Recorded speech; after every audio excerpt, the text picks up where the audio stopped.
overview about the disability situation that we have here in Australia in 2021.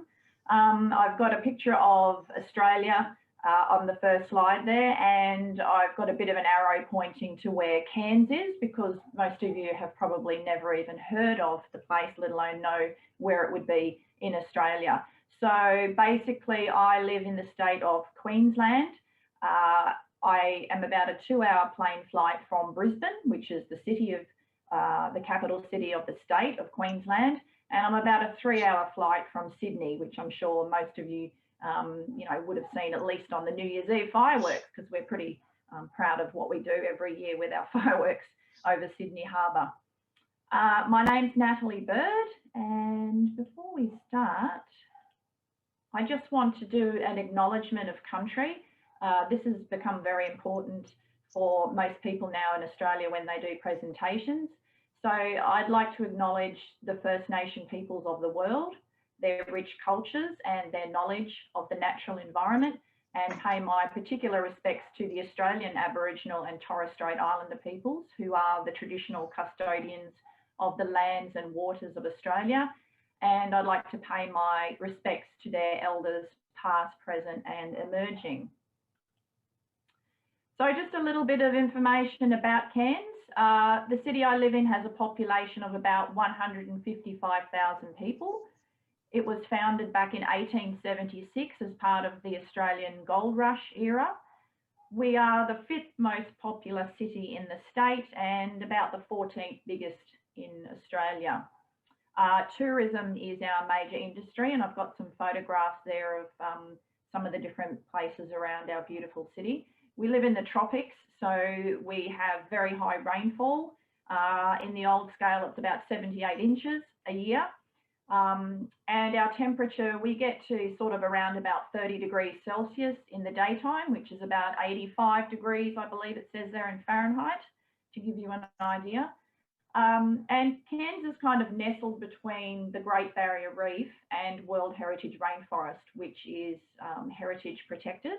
So we're home to Nemo the clownfish from the movie that I'm sure you've probably all heard about. And we've also got that really great diversity with our rainforest. So a lot of stuff to do with environmental issues. We also have a very big education. Normally we have lots of international tourists and students that come and study here. And we've also got quite a big defence capability with our Navy. So just a little bit more about me. I'm currently completing my Masters of Social Work, which they call qualifying. So I will actually be qualified at the end of 2 years. And I'm studying that with our local university, which is James Cook University. And at the present, I'm doing it part-time. I've got past qualifications in media production and journalism, which was kind of where I was heading at one point in my life until I started a family and had a couple of children with disabilities, and then everything got turned around and I moved into a completely different direction. So I went on to complete an early years teaching degree while my boys were at school, so I could get more empowered about the schooling system in Australia and how I could help them. And obviously now I've moved into the area of social work because I think that's going to be a better fit for me overall with where I'm headed. So yeah, I have 2 children, 2 boys, 15 and 18 years. They're both on the autism spectrum, but they both are very different. So the same label, but very different in how that presents. My eldest is the most severely affected by his autism, and he also has comorbidities with epilepsy and something called pathological demand avoidance, which I'm not sure how well, if anything, you've heard about it in your different locations around the world, but it's very highly linked with anxiety. So it's because Mitchell's anxiety is so high, whenever we want him to do things, it comes across as a demand that helps to, well, it doesn't help to, but it does increase his anxiety, and that can put him into risk of having meltdowns and so forth. So it's very linked with emotion regulation and, you know, that kind of thing. My youngest son, who's now 15, he also has autism, but at I suppose, a lesser degree. But his main problem is the social side of things and ADHD, so his executive functioning. So he's very bright, but not very organised, forgets things easily, struggles with focus. So that's how it sort of, interacts with him and how it presents. So as well as doing my study, I'm mostly a carer for my two kids. So my eldest son currently only receives about 3 hours a day of in-home support through our disability funding system, which is not very much for an 18-year-old. That's basically home-based. Because of his anxiety, he doesn't attend any programs outside of the home. So yeah, so 3 hours a day is pretty much what I can be guaranteed to, have someone here that can look after him and socialise, interact with him. My other son, my youngest son, as I said, had ADHD. Really, by the time he was 8, it was a real problem for him. And in mainstream schooling, he couldn't get the help that he needed, and he fell further behind. He was getting less connected with what was happening at school because it had moved from a very play-based type of curriculum to now very academic and sitting at desks, and needed lots of that concentration, focus type work, and he was just really struggling with that. So we ended up removing him from mainstream schooling and enrolling him in a different type of learning, which was distance learning. So he's been, since grade 3, he's now in grade 10, so he's got another couple of years of high school to go. He's been learning through Cairns School of Distance Education. So he logs on the computer similar to what we're doing. He'll have a couple of lessons a day online. The rest of the time I help him one-on-one, with his learning and his assessments and so forth. So I've got a pretty big workload, but I'm a very passionate advocate, and I really am a big believer in social justice and equity for people, human rights, and of course they're carers because of my lived experience, I guess. So I thought I'd just run you through, I won't talk about all of the statistics. I will actually give Ken the PowerPoint. So if you want to go back later on and have a look in more detail, feel free to do so. But some of the current statistics around disability within Australia is that we've actually got about 4.4 million people that have a disability. So our population's around about 25 million. So that equates to about 1 in 6 that are estimated to currently have a disability. And within that number, we've probably got about 500,000 are at the most complex needs side of things. So they're the ones I've got down there as social support. It says 340,000, but the numbers have actually gone up since this information was put together. We've now got about 450,000 people that are interacting with our new disability scheme in Australia called the NDIS, and I'll talk about that a bit further on.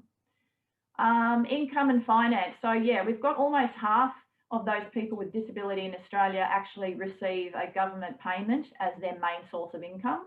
So for most of them, that would be the disability support pension. Housing, almost 100% of people with disability in Australia actually live in private dwellings. As part of our new disability scheme, there has been a lot more options for people presented in the last couple of years for them to move out of home, get them away from the group home scenario.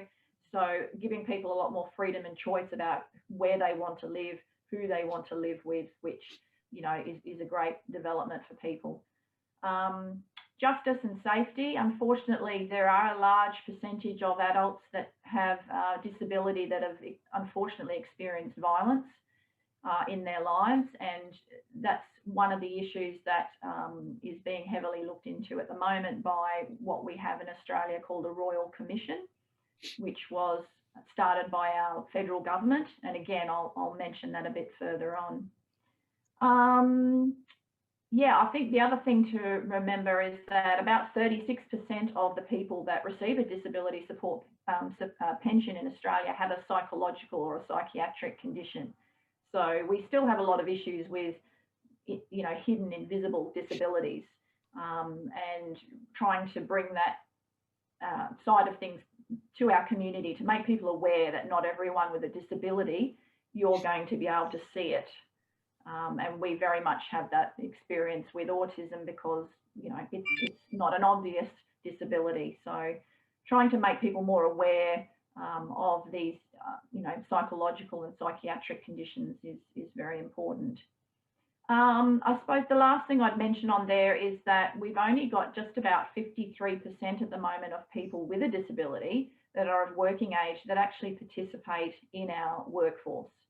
And a large number of those would be people with autism.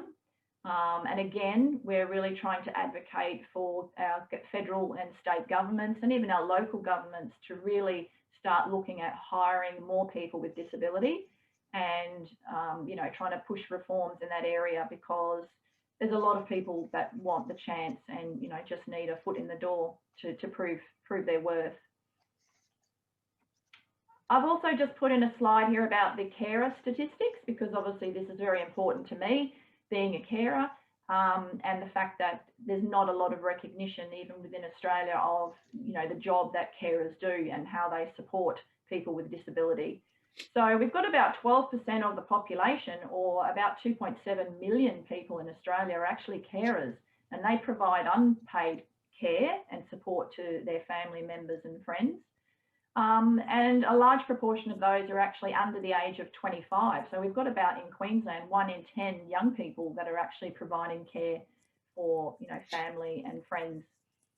And the government's estimated that, you know, carers provide about 1.9 billion hours of care each year, which is just, you know, incredible when you think about it if they had to put a dollar amount to do that.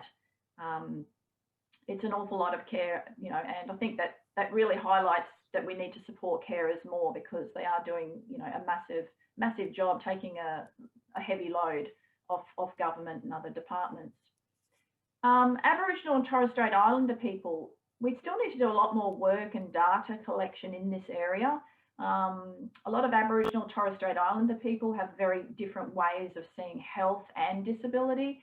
They're very much believers in a holistic way of health, and they don't really understand or appreciate the way the Western way that we talk about disability and what it means and the fact that it's so deficit based. So it can be difficult to get a lot of our First Nations people to engage with services. So we're trying to do lots of work as a country and how we can be more culturally appropriate, you know, how we can be more inclusive and reach out to this very important vulnerable group of people that we have in our country. More than 2/3 of primary carers are female, again, and also Australia is very, we've got lots of different communities, lots of different languages. So we're made up of over about 300 different nations. We've got about 150 different languages that are spoken here. So between about 25 and 30% of carers that are estimated in Australia to be from that culturally and linguistically diverse backgrounds. And again, it's how do we engage with those people? How do we make, you know, what the services we're providing inclusive of those people?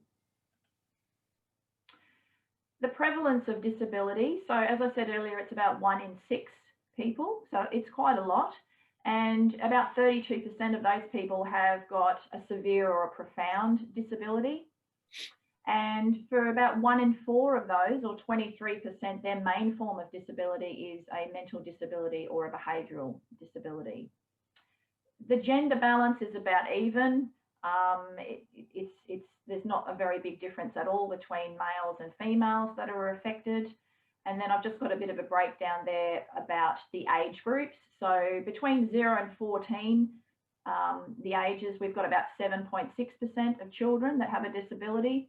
It moves up to about 9.3 when you're looking at 15 to 24 years of age, 13% between 15 to 64. And once we get into that age 65 and over, we estimate there's about 50% of our population have some form of disability. And on the next slide, I've just made mention of that we do have an ageing population in Australia, and 16% of our total population of 25 million is now aged over 65. So it's becoming more of an issue for us to tackle in Australia. So yeah, we've got a big wave of people, you know, that are going to be needing support. A lot of them, the baby boomers. For example, my mother, who's actually in aged care just in the last 12 months because unfortunately she got dementia. She's only 73. Yeah, so the graph there just gives you a bit of an indicator showing that the older you get generally in Australia, you're more likely to be affected by some type of disability. For about 3 in 4 people though in Australia, their main form of disability is a physical disability. So we're looking at things like, it says there, musculoskeletal system and connective tissues, so back problems, arthritis, there's about 30% of people have those kinds of disability. Hearing loss and tinnitus makes up about 8.5%. Heart disease and stroke, 6.3%, and conditions of the nervous system make up about 6.7%. So you're looking at multiple sclerosis, cerebral palsy. And for the remaining about 25%, their main form of disability, as I said earlier, is a mental or behavioural issue. And of that, intellectual disability and autism is the biggest group. And then we've got mood disorders and dementia and Alzheimer's disease at about 2.6%. So I've taken most of these statistics from the Australian Bureau of Statistics. So they would be the most accurate at this time. I've just thrown in a slide here to make mention of the relationship between health conditions and disability, and that relationship between health and disability is often very complex. And as it says there, disability is a multi-dimensional concept that involves the interaction between whatever condition you have and your environment and the community that you live in and your ability to access services, and then also your personal factors, so such as your age, your sex, you know, who you live with, things like that. And those factors interact with health conditions and can have a positive or a negative influence on your ability to live your everyday life and live your best life. So people with similar health conditions, like as I mentioned earlier with my own 2 kids, same diagnosis, have quite different experiences of disability and need quite different levels of support. So the same health condition can contribute to disability in one person, but not necessarily in another in the same way. So moving on to supports for people with disability in Australia, we do have a universal Medicare system. So everyone that is a citizen of Australia who is of working age contributes some of their pay goes into tax, obviously, and the government takes a proportion of that to put into our Medicare system. And Medicare allows us to go and visit general practitioners, to make appointments with certain medical specialists, to get pathology tests, diagnostic imaging, optometry, those types of things. And we're quite proud of that fact that it doesn't rely on your income, that if you need health assistance, you can turn up at one of our emergency departments at the hospital and you will be seen. Those services, though, don't include a lot of the public hospital services as far as in surgeries. It doesn't include a lot of dental care, and many of the other allied health services, it doesn't incorporate those. So most people in Australia would still have some level of private health cover, you know, to make up for those gaps. And the chart that I've just got on there has highlighting the availability, I suppose, of people, depending on where they live in Australia, how they're able to access some of those services. So obviously, if you live in a major city, such as Sydney or Brisbane or Melbourne, you're going to have very good access to general practitioners and medical specialists and hospitals.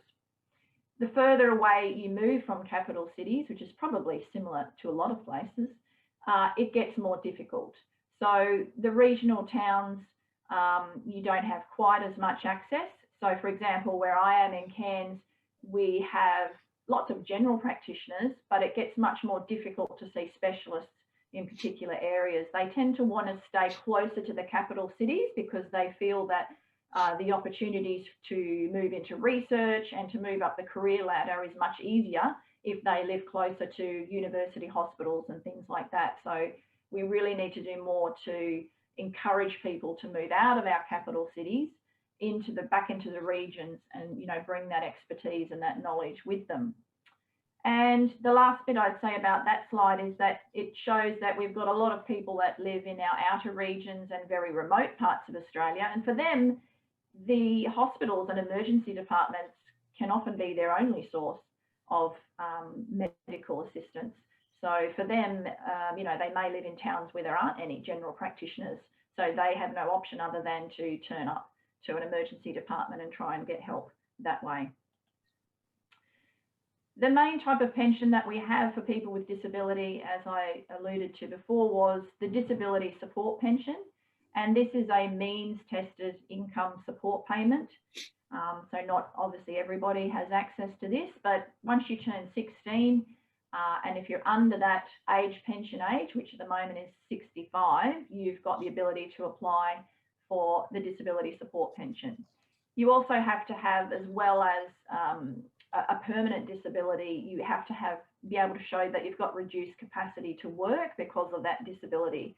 So as part of that eligibility, they'll actually do an assessment to see, are you able to work for 15 hours a week or more, or are you not? Do you have a condition like permanent blindness? Are you unable as a result of your impairment to undertake training which may equip you to be able to go out and start to work? If you can't meet any of those sort of thresholds, then most often you will be accepted and start to receive a disability support pension. They do encourage all people with disability to try and participate in employment where they've got capacity, because we all know that there's lots of benefits to that, including well-being. But as I said, we do have an issue where it's hard for a lot of people with disability to find employment because employers haven't been convinced totally yet that, you know, of the benefits of hiring people with disability. And my son is actually on the disability support pension, so he was very lucky. In the last few years, we've moved from a system where funding for disabilities was state-based. So we've got our federal government, which looks at national issues for the country, and then we have our different states and territories in Australia, and depending on where you live, that state was responsible for providing funding, and that came in the form of block funding. So the federal government would look at Queensland and say, okay, for the next 2 years, we're going to allocate this many dollars for the state. And then the state would then have the job of trying to provide that to service providers. And then service providers would then come to offer certain amounts of support to people with disability. So it was kind of a bit of a drip feed scenario. People that have disability were at the end of the line. They had no choice. They had no control over how much support they had. At that point, my eldest son, we were told we would get 4 hours a week, and we had no say in who provided that and when they came. So it was very much, you know, this is what you can get, take it or leave it kind of scenario. In 2013, we moved to the trial of a new system, which they called the National Disability Insurance Scheme. And this came out of lots of grassroots advocacy and people over about a 20-year period really pushing for a change to the system. So as it says on the screen here, the NDIS was a fundamental shift in a way that we were now going to provide support for people with significant and permanent disabilities. And it's all based around an insurance type model, and it's similar to Medicare in that it's there for anyone that may, you know, throughout their life end up with some kind of permanent disability. You know, that could be whether they're born with it, whether they have some kind of accident, which can happen to any of us.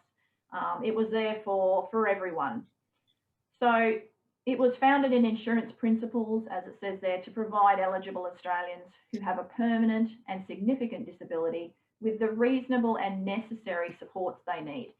Now, Reasonable and necessary, I highlight that because that's in the legislation, and there's lots of chatter about what that actually means. You know, what is reasonable and necessary? What I think is reasonable and necessary for my child might be very different to what you think is reasonable and necessary for my child. So we previously had no choice, and then in 2013 they started to roll out these trial sites, and last year we had a full rollout across the whole country.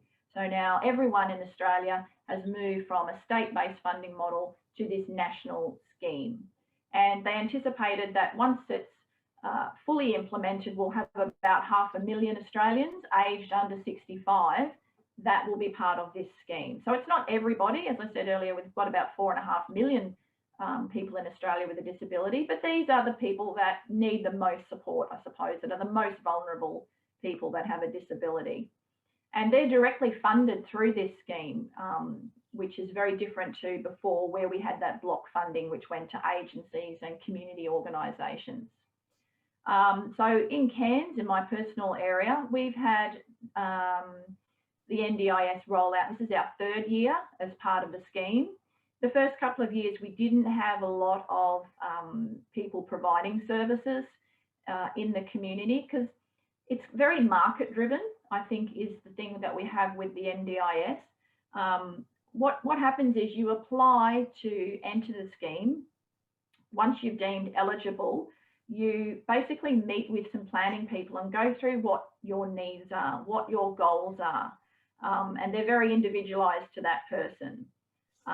So for my son, it was, we needed obviously more support during the week so that we could build up his capacity so that he could engage more and start to interact with his local community and the services that are within it. And we've also tried to get more support so that we can look to put what we call a granny flat, an extension onto our house, so that we've got, you know, he's got his own place to live. He's still got family support and interaction, but it gives him a capacity to grow and develop as a man into his own place. And it also gives us as a family, you know, that there's that distinction between, he's not living with us, he's living alongside us. So the idea behind it is to really, it's an individualised type of scheme where it really looks at that individual person and what they need and what their goals and dreams are. And once you put that together into a plan, that then goes off to the actual NDIA, which is the agency that runs the scheme, and they will put a dollar figure to it. Now, there's also lots of arguments and consternation about how they do that. We don't have a lot of transparency in how we go from what you ask for to what you actually get. We do have the ability to put in for a review. So for my son, we went and had our meeting. We went through our goals and our supports that we wanted for him to be able to access for the next 12 months. That planning person put that together into a report that then got sent off to the scheme for them to look at, and to look at his reports from his psychiatrist, from his mental health social worker, paediatrician, you know, all the people that we deal with. They look at all that evidence and then they come up with a dollar amount on, you know, what they think is reasonable and necessary for the next 12 months to help him, to provide that support. It has good things and bad things about it. Some of the supports that you can actually receive under this scheme include assistive technology. So, for example, wheelchairs, hearing aids, voice recognition software. You know, there's been lots of stories about people having to do raffles and all sorts of things to try and get money together so that they could upgrade wheelchairs, things like that. We don't want to be in that situation anymore. People shouldn't have to go through that. So they can use their funding to purchase things like wheelchairs, hearing aids. The services can include early childhood intervention services. There's a very big focus on trying to put in lots of effort in those younger years and to invest heavily in those times so that over the longevity of that person's life, they will obviously, hopefully, need less support of a financial sense because they're building up their capacity and their networks and their supports within community. So hopefully over time, there's less of a need for them to access, you know, financial help through the scheme. So very big push on early childhood intervention, life skills development, specialist accommodation and home modification. So as I said earlier, there's lots of people now in Australia with disability. They do not want to go into group homes, and they are being, we're not building them in the way that we were, which is fantastic.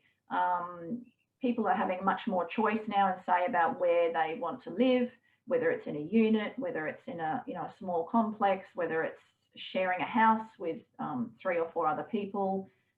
We've got a lot more of a range of options for people, which is great. It's moving in the right direction. Another big part of the NDIS is to provide those daily supports. So it's personal care, it's domestic assistance, it's support to participate in community activities.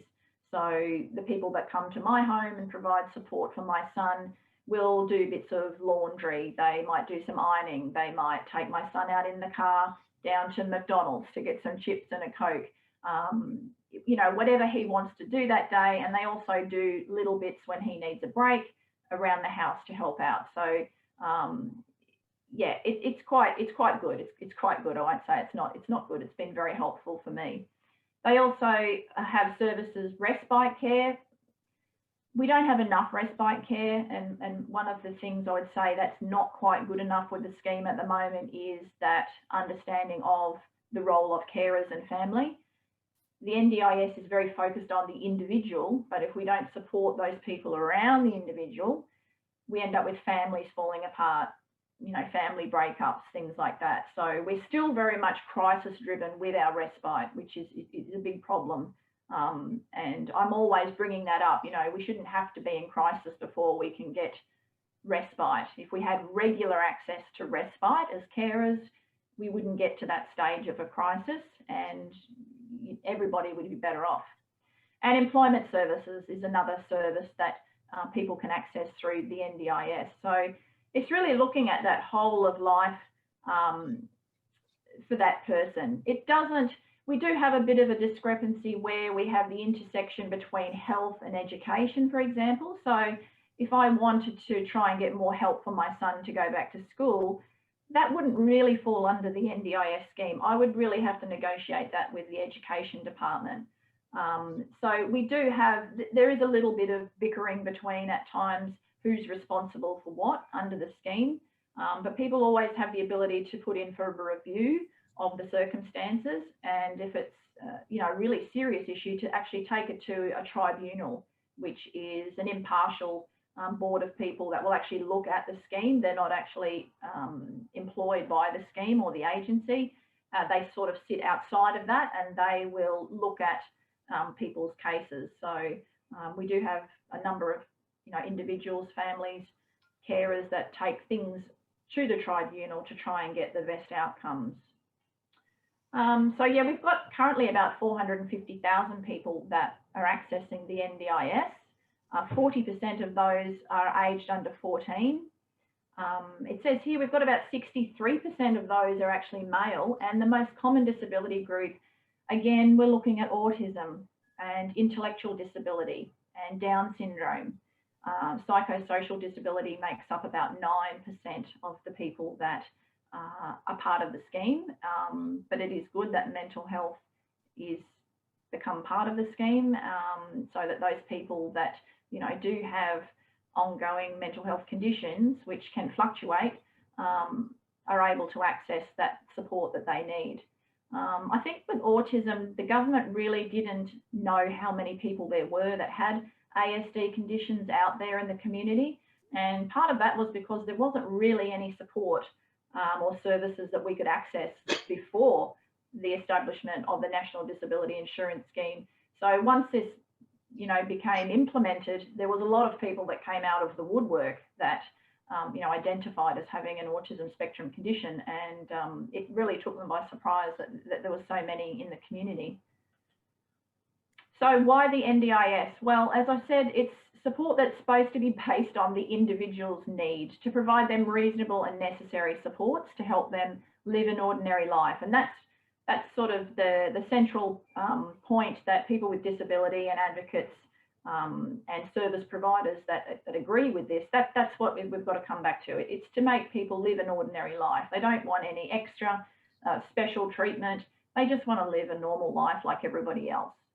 The NDIS puts people with disability in control for the first time, and it means that they can use their funds to choose how, when and where the support is delivered. So the funding package that we got for my son, we were then able to negotiate and to sign a contract with our chosen support provider, and we could tell them how many hours a week of services we wanted, and we could get them to come when it suits us best and when it suits my son best. So it's delivered in a way that works best for them. It's a scheme that's not a welfare system. It's all about investing early in people with disability so that we can improve the outcomes for them for later in life. So we know that's not only good for the people with disability, but in an economic sense, it also reduces the cost of the scheme over the long run, which makes sense to me. The current threats to the NDIS scheme, there's a lot of media coverage at the moment. We currently have a Liberal federal government that's very much based on the individual. They believe that the individuals should be responsible for improving their circumstances. They were kind of dragged into the idea of this scheme many years ago. It did have bipartisan support, but we've seen in the last sort of 12, 18 months, they're starting to try and chip away at how the scheme has been implemented and to change the way that the assessments of people, how they go about those.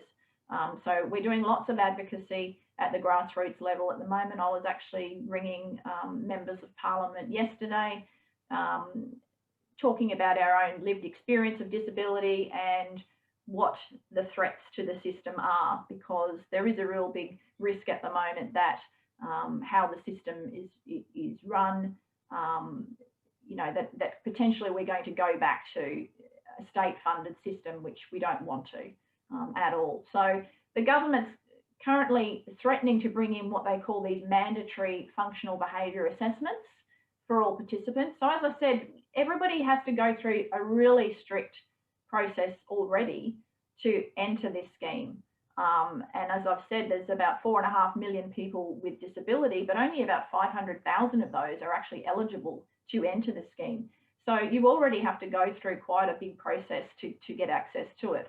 But the government now wants to bring in mandatory assessments, which are going to be carried out by private contractors. So there's 8 companies in Australia that have been awarded about $350 million in funding to actually undertake this process. And they're going to be using a range of standardised tools in as little as 2 to 3 hours with people. So what will happen is we will get a phone call or an email, and one of these private contractors who, not sure, they could be a occupational therapist, they might be a physiotherapist, there could be a speech language pathologist, there could be a social worker.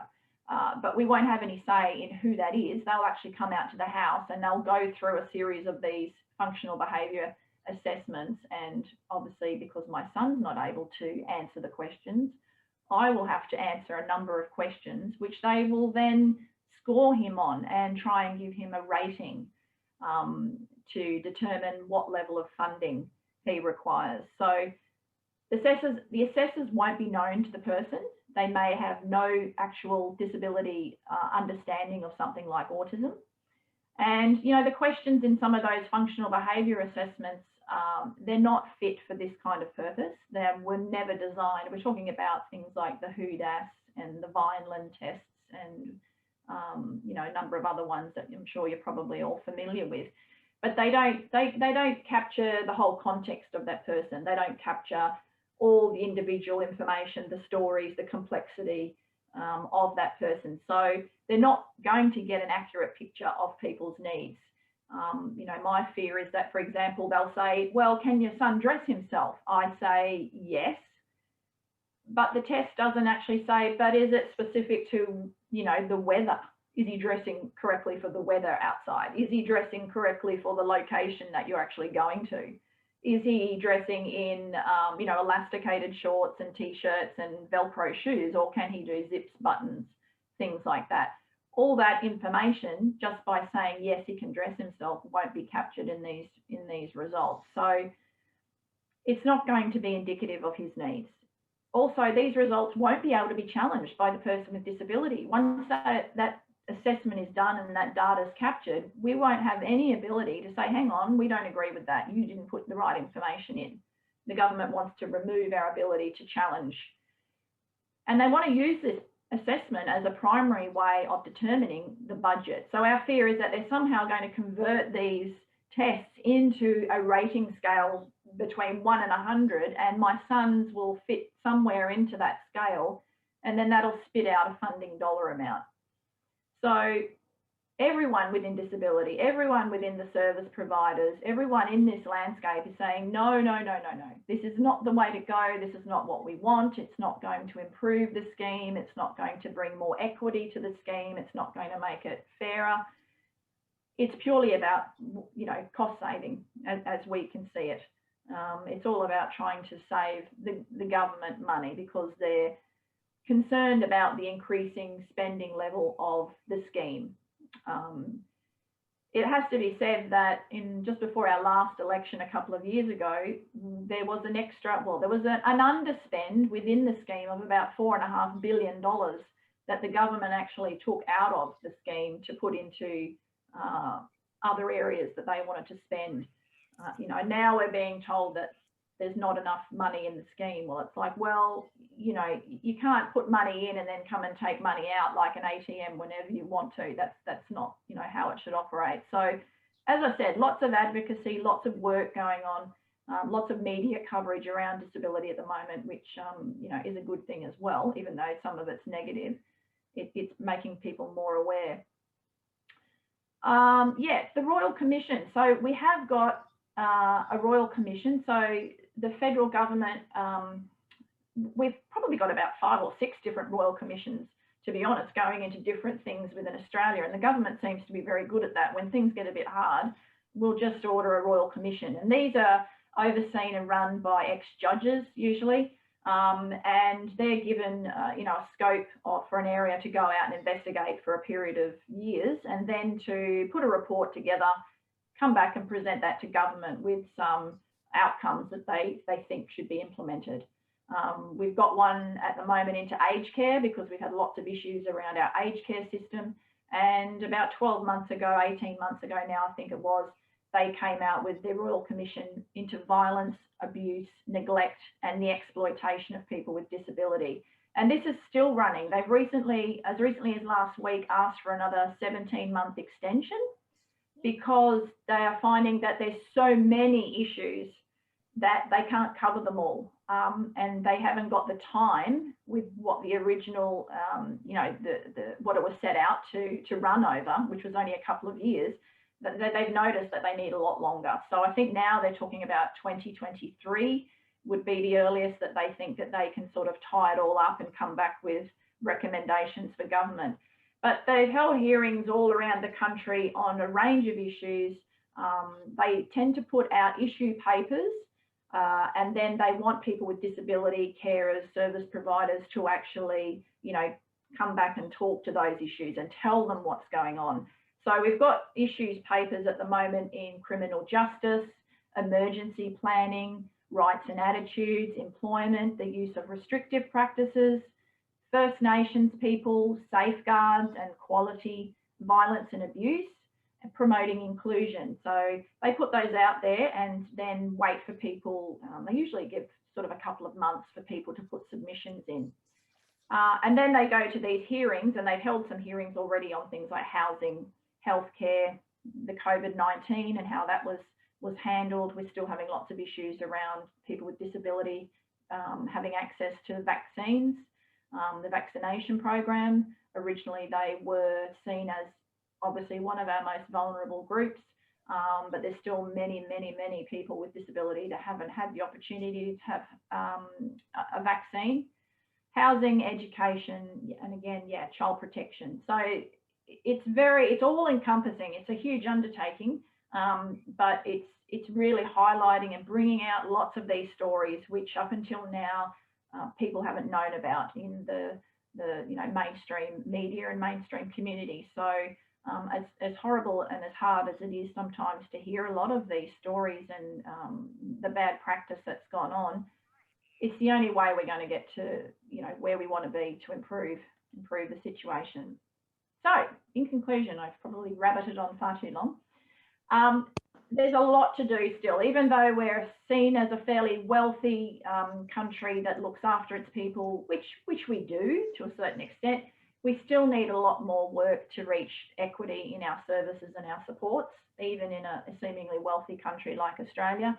There's still a very strong need for advocacy and for grassroots movements. One of the biggest ones is called Every Australian Counts, and they are very big on pushing people to contact politicians, to answer surveys, to go to protest movements and things like that. People with Disability Australia is another very big organisation, and they the two of those organisations really continue to heavily push the government and advocate and and agitate for change.